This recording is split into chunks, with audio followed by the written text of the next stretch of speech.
संगत जी, प्यार से कहना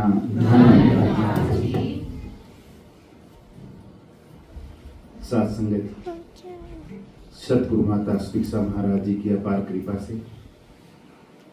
आज मनाली की सात संगत के दर्शन करने का अवसर भी प्राप्त हो रहा है और साथ में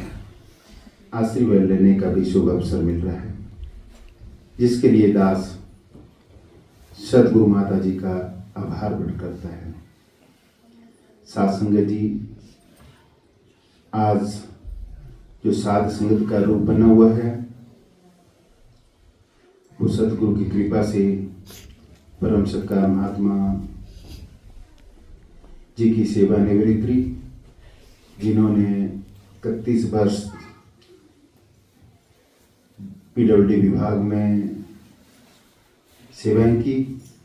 और सेवा करके वो आज सेवा 31 दिसंबर को सेवानिवृत्त हो रहे हैं। लेकिन इन्होंने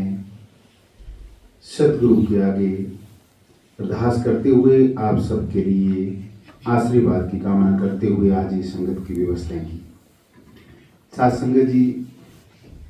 दास का जो इससे पहले कार्यक्रम था वो 5 जून 2024 को पर्यावरण दिवस के मौके पर दास को यहाँ आने का अवसर मिला था। उसके पश्चात बहुत से कार्यक्रम बीच में बने, चाहे प्रेरणा दिवस था, हमारे परम सत्कार महात्मा जी पूर्व में रहे हैं, महात्मा निक्काराम जी उनकी धर्मपत्नी का, हमारे संचालक महात्मा है इनकी माता और बहन का, और हमारे यहाँ प्राण ब्रांच के हमारे जो मुखी महात्मा थे उनकी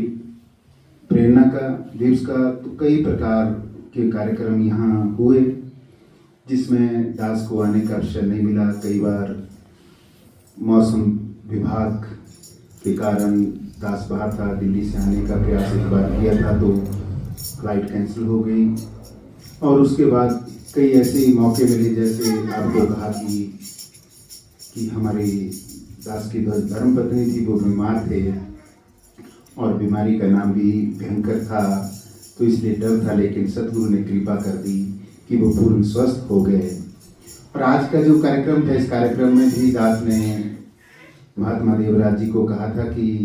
99 नहीं समझना, क्योंकि 1% अगर बर्फ आ गया, मौसम खराब हो गया तो 1% आज के इस कार्यक्रम के भी कैंसिल होने के चांसेस हो सकते हैं। तो सात संगत जी, आज सतगुरु की कृपा से आज आने का अवसर प्राप्त हो गया और यहाँ लगभग 1.5 घंटे से आप सभी ने, हम सब ने मिलजुल कर जो महात्माओं के गीत रूप में या विचारों के रूप में जो श्रवण किया, तो सात संगत जी शुरुआत से ही सभी महात्माओं ने परम पिता परमात्मा का धन्यवाद किया कि इस परम पिता परमात्मा ने जो मानस योनि हमें मिली है और इस योनि में आत्मा परम पिता परमात्मा की सोझी का रास्ता कैसे सतगुरु ने हमें प्रदान किया। और बहन ने भी कहा कि संसार में ज्ञानी और अज्ञानी दोनों होते हैं और इन ज्ञानी और अज्ञानी दोनों नहीं मरना है, मृत्यु दोनों को निश्चित होगी। जिसने ज्ञान लिया वो भी और जिसने नहीं लिया उसकी भी मृत्यु निश्चित है। लेकिन साध संगत जी, मृत्यु का ढंग क्या है वो दोनों का अलग अलग है। जैसे महात्मा कह रहे थे कि जो आत्मा है परम पिता परमात्मा का अंश है और जिस प्रकार से परमात्मा स्थिर है उसी ही प्रकार से साध संगत जी आत्मा भी स्थिर है। और इस स्थिर के साथ जब सोझी हो जाती है तो जीवन की नैया पार हो जाती है। अभी बीच में से महात्मा ने आवाज़ दी थी कि हिसार से बहन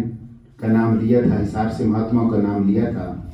तो साध संगत जब हिसार से महात्माओं का नाम लिया तो दास के मन में एकदम ध्यान आ गया कि हिसार कहाँ है, क्योंकि दास ने 1 साल वहाँ व्यतीत किया, बीएड की थी CR college of education Hisar से। तो दास के मन में यहाँ बैठे बैठे एकदम हिसार की याद आ गई। तो उसी प्रकार साध संगत जी, ये आत्मा परम पिता परमात्मा का अंश है, इसका पता कैसे लगेगा, इसकी सोझी कैसे लगेगी? वो साध संगत जी सतगुरु की शरण में आकर इस जीवन में, मानस जीवन में आकर ही इसकी सोझी इस परमपिता परमात्मा के साथ हो सकती है। अगर हम इस जीवन में, मानस योनि में इस सता की जानकारी प्राप्त नहीं कर पाएंगे तो साध संगत जी फिर दोबारा 84 लाख योनियों का भ्रमण करना पड़ता है। क्योंकि साध संगत जी महात्मा जो उदाहरण देते हैं, समझाने के जो उदाहरण देते हैं, वो इसीलिए देते हैं कि हम इस घट घटवासी, कण कणवासी जो सार्वभौमिक है, सार्वजनिक है, इसकी जानकारी प्राप्त कर लें। अभी हमारा जो तत्व समागम था उसमें भी सतगुरु माता शिक्षा महाराज जी ने हमें समझाया कि हमें विस्तार असीम की ओर एक थीम दी थी। वो थीम क्या थी कि हमने इस परम सता जो घट वासी है, कण कण विराजमान है, जो जिसका विस्तार हर जगह है, सार्वभौमिक है, उस विस्तार के साथ अपना नाता जोड़ना है। हमें सक्रियता छोड़नी है, हमें नेगेटिविटी छोड़नी है, हमें पॉजिटिविटी की तरफ जाना है। और ये विस्तार असीम की तरफ, जहां तक कोई अंत नहीं है, वहां तक, उस असीम तक हमने पहुंचना है। और जो पहुंच जाए तो व्यावहारिक ज्ञान क्या है कि जो जानकारी हमें प्राप्त की है और जिस परम सत्ता की जानकारी हमने प्राप्त की, घट घट वासी की जो जानकारी प्राप्त